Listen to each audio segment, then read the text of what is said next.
what I want people to start to understand is awaken yourself to the fact that most likely you're going to live a lot longer than you anticipate. And most likely the price of living is not going down. So if I have to do it for a lot longer at a lot higher price, what would that predicate me to start making decisions around?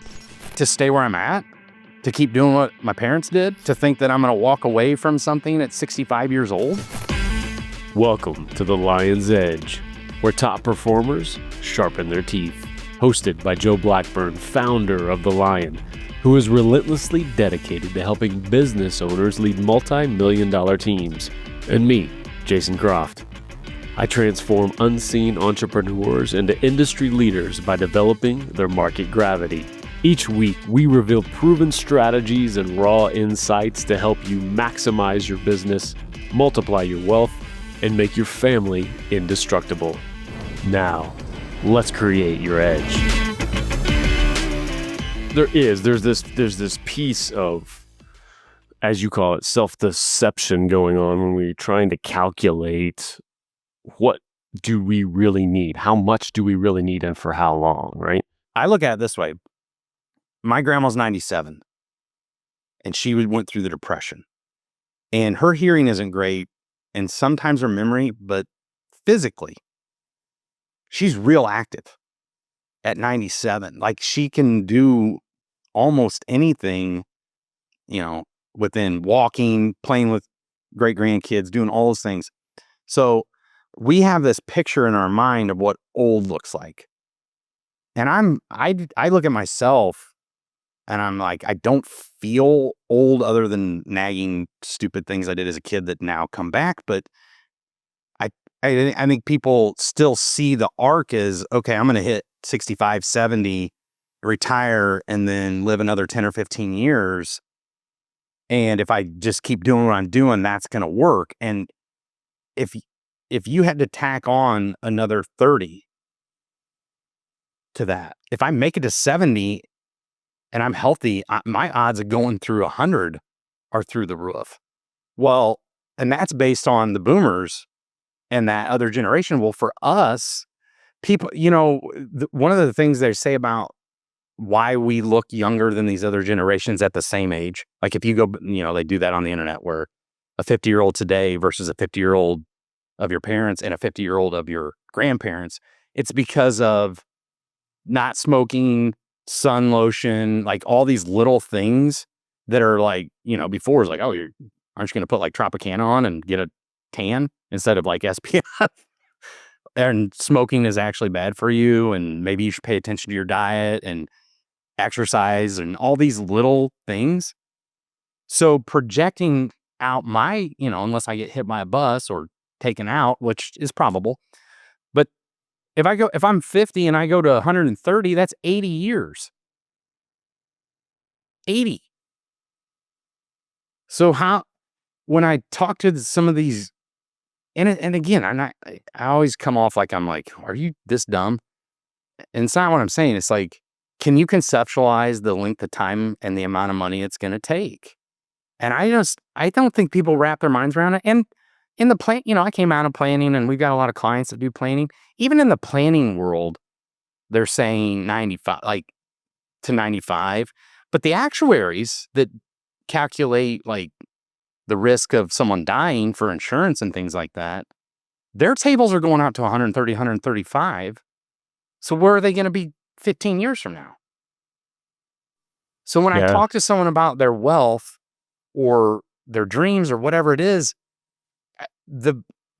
what they visualize is probably their mom and dad retiring. Yeah, it's that reference point that we all have and we've had for, you and I for the last 50 years, right? Like that's just ingrained.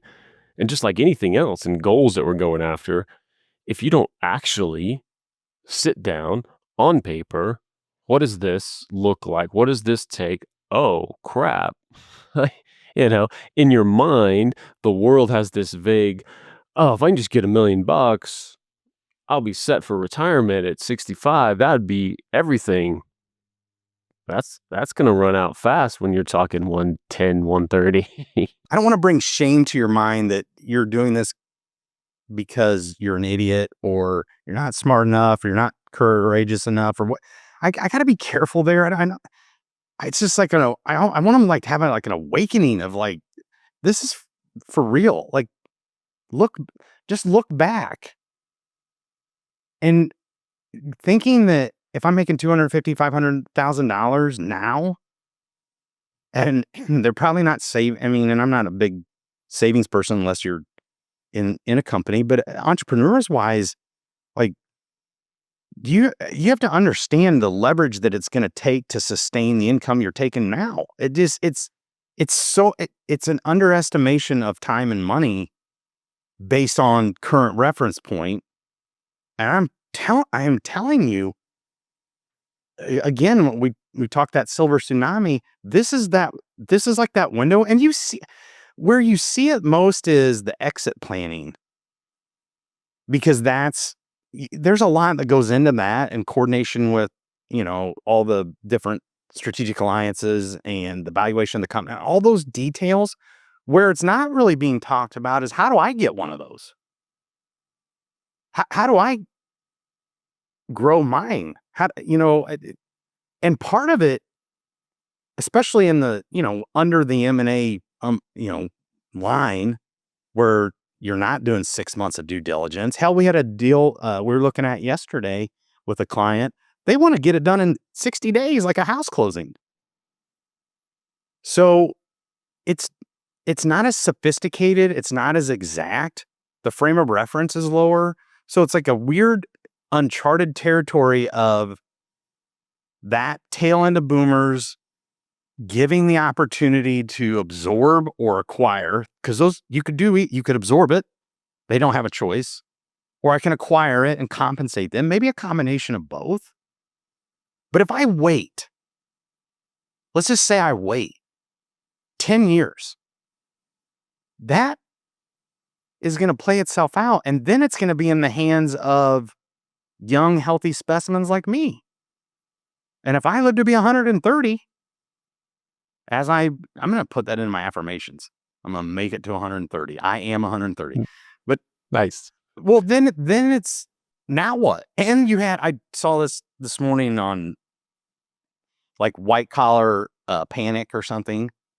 Well, also you're going to have all these people that may or may not have jobs. It's like this is weird time. I know it's AI driven and technology driven, but it's also driven by the age of, and by the way, there aren't as many of us as there are boomers or millennials. We're sandwiched like Gen X, but we're further ahead than most, and financially ahead, and a hell of a lot smarter and better looking. So if you're in that, let's call it 45, and that's probably early millennial to 55, or even going back to 35 to 55, this is it. It doesn't mean other businesses aren't going to sail, but it's going to be different in the fact that, like I talked about, the absorption and the acquisition window right now is huge. And there's tons of resources out there on how to sell your business and make an exit. So they're being encouraged, and there's support, and there's coaching and M&A advisors and brokers. And so they're trying to get them to market as well. I just think that if you're serious about sustaining and enjoying the longevity that's in front of you, you're going to have to do something different than your parents did. I know I have gone on about this for about 30 minutes before we hit record. There's another piece to it, and I'll do it on your behalf. And I promise this isn't just, so join the line. Oh, but You should do that. There is exactly. Oh, I put that in subliminally every Thank other you. frame anyway. It's fine. But there is a piece too, because this just came up for you in the group, like having a support network enough to not only spot and think about these things, but then run it by a group of peers and things like that. Because that just came up. Yeah. And too, that he, someone was about to write that check, and like, oh, hang on, look out for this, and this. And that's another piece of this. Go after them, but get that, I guess, make it an informed decision more than just yourself. I don't want to tamp down the ambition of doing it, just make sure you do it in a way that doesn't, you know, speaking of longevity risk, there's another side to that coin. If the value is trapped in a boomer's head, which I don't know if you've met any, but most of them aren't like doing SOPs and all that bullshit. They know what they're doing and they just do it. Well, people get hit by buses. So before you strike a check and it's all in their head and it's skill based, like it's not like me trying to, put together a office chair, which I did Sunday. And that was scary and didn't go well. So if it's like skill based, then you have that risk of like what, something we know this, something can happen any day. So it's that's I'm gonna use a big word, the dichotomy of something happening immediately and the longevity. Well, I have to protect against this. And that's hard to, how do you value it?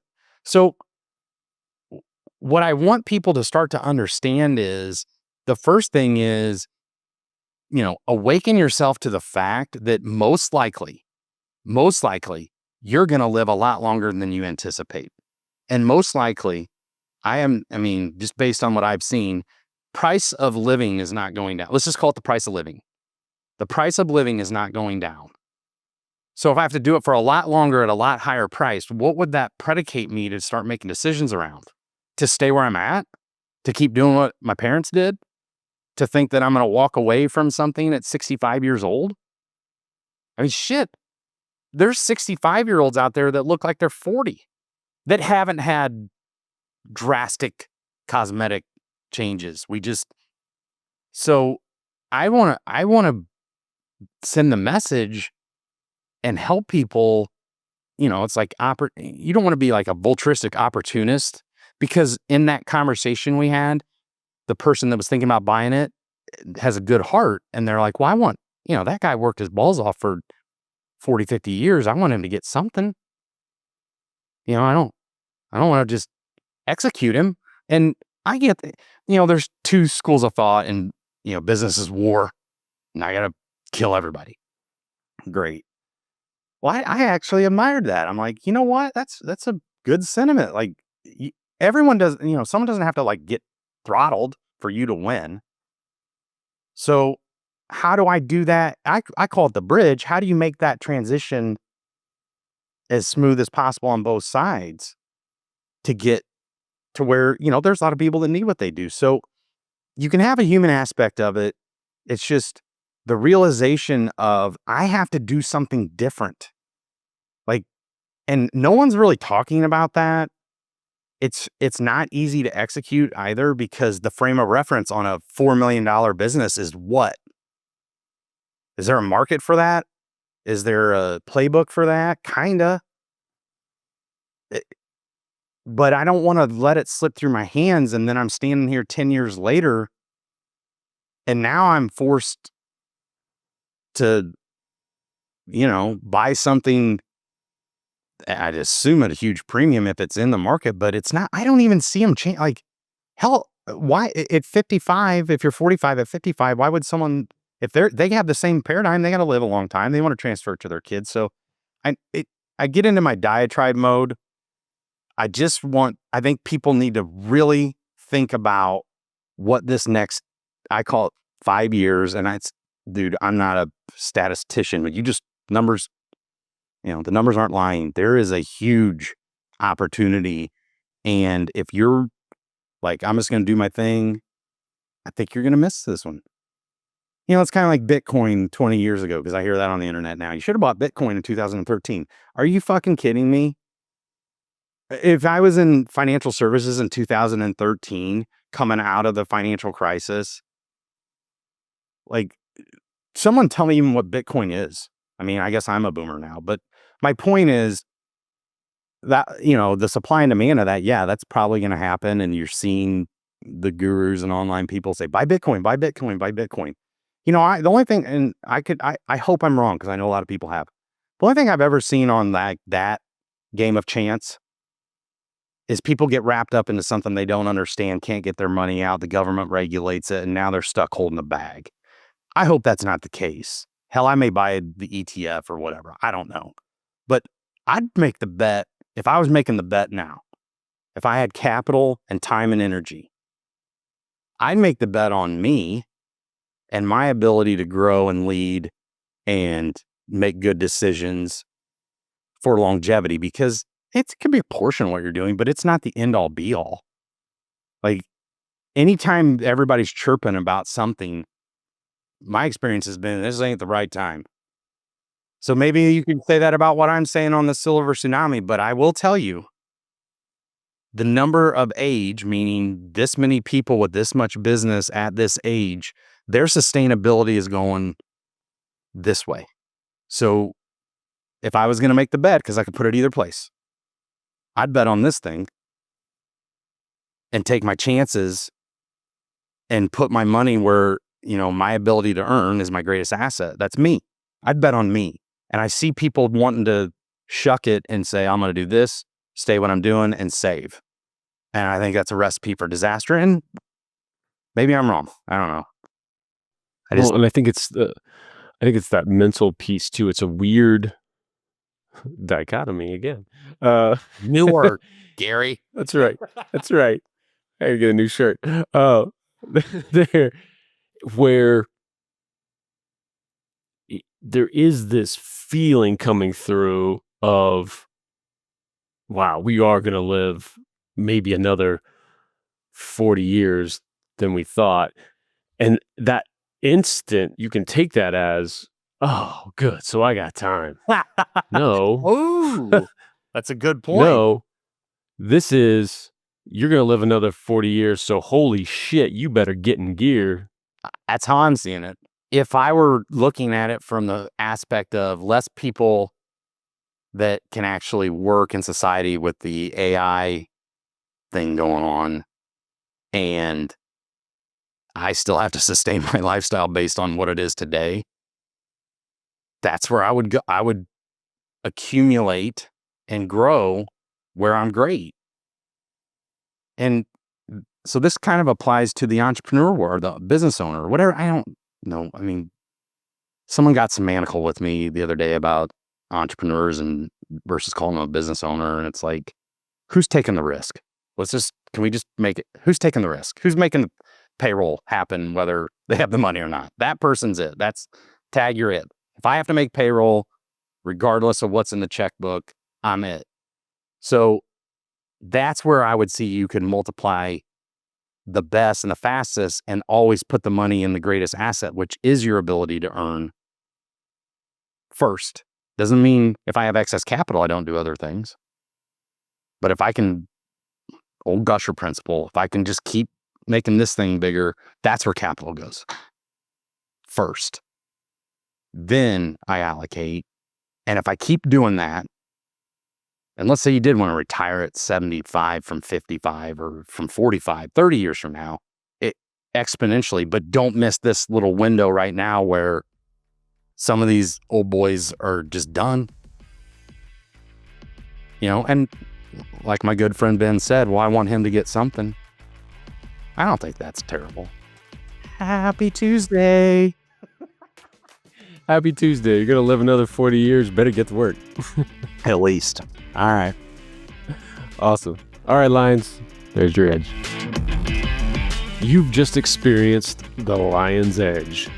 If this episode lit a fire, if you're ready to push past your current ceiling, there's more waiting for you. Want to see what it takes to become a member of the Lion? Visit jointhelion.com to discover how successful entrepreneurs become unstoppable forces.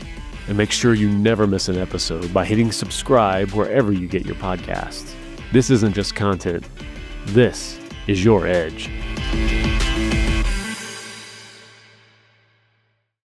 This show is powered by Media Leads. Tired of being overlooked in your industry? Learn how market gravity can transform you into the leader everyone's talking about by going to MediaLeadsCo.com.